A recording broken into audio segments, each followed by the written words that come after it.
Presiden Prabowo Subianto memerintahkan jajarannya untuk menindak tegas mafia beras menyusul temuan beras oplosan.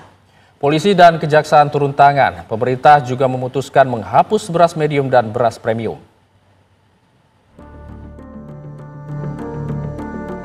Praktik pengoplosan beras yang belakangan terungkap membuat geram pemerintah. Presiden Prabowo Subianto menyebut tindakan pelaku serakah dan merupakan tindak pidana. Pasalnya, pengoplosan beras berpotensi merugikan negara 100 triliun rupiah setiap tahunnya. Saya dapat laporan 1 tahun dengan permainan ini, ya, beras biasa diganti bungkusnya, dibilang beras premium, dijual. Ini hilang kekayaan kita, hilang 100 triliun tiap tahun. 100 triliun. Gimana enggak mendidih kita dengar itu.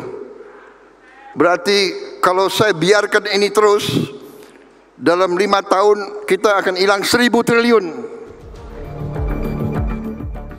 Pemerintah juga mengambil keputusan menghapus beras medium dan beras premium dari pasaran.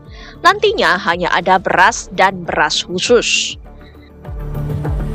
Adalah program yang menyangkut hajat hidup orang banyak, program prioritas utama Bapak Prabowo. Oleh karena itu tidak ada yang boleh bermain-main di sini, apalagi mengambil manfaat sebesar-besarnya untuk kepentingan sendiri. Nah, melihat pengalaman itu, maka beras nanti kita akan buat hanya satu jenis beras saja. Beras ya beras, sudah.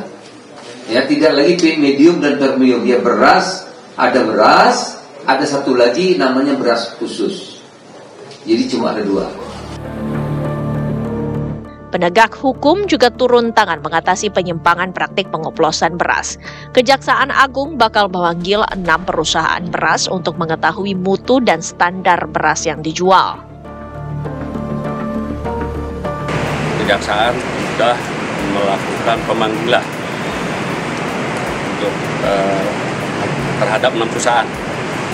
Yang pertama PT Wilmar Padi Indonesia. Yang kedua PT Food Station, yang ketiga PT Belitang Panen Raya, keempat PT Unifood Candi Indonesia, kelima PT Subur Jaya Indotama, keenam PT Sentosa Umar Utama Lestari Java Group. Tujuan dari proses hukum itu dengan harapan kedepannya dapat mengembalikan proses atau ekosistem distribusi dan penjualan beras dilaksanakan dengan sesuai ketentuan. Sementara Barreskrim menaikkan status hukum ke penyidikan setelah memeriksa 3 produsen dan 5 merek beras yang diketahui menjual produk tidak sesuai mutu di kemasan. Kemudian melakukan pemeriksaan terhadap 3 produsen dengan rincian yaitu PT PIM, merek Sanai, PT FS, merek Setra Ramos Merah, Setra Ramos Biru, dan Setra Pulen, serta toko SY dengan merek Jelita maupun anak kembar. Berdasarkan hasil penyelidikan telah ditemukan adanya dugaan peristiwa pidana, sehingga dari hasil gelar perkara kita, status penyelidikan kita tingkatkan menjadi penyidikan. Gubernur Jakarta Pramono Anung menegaskan dukungan penuh terhadap Barreskrim dalam pengusutan praktik pengoplosan beras. Dan memang kalau ada kesalahan, kesengajaan siapapun yang melakukan itu, kami tidak akan memberikan perlindungan pada orang-orang yang melakukan itu. Karena keterbukaan sekarang ini menjadi penting, dan bagi Jakarta itu yang apapun yang diputuskan oleh Barreskrim kami akan mengikuti. Tim TV One mengabarkan.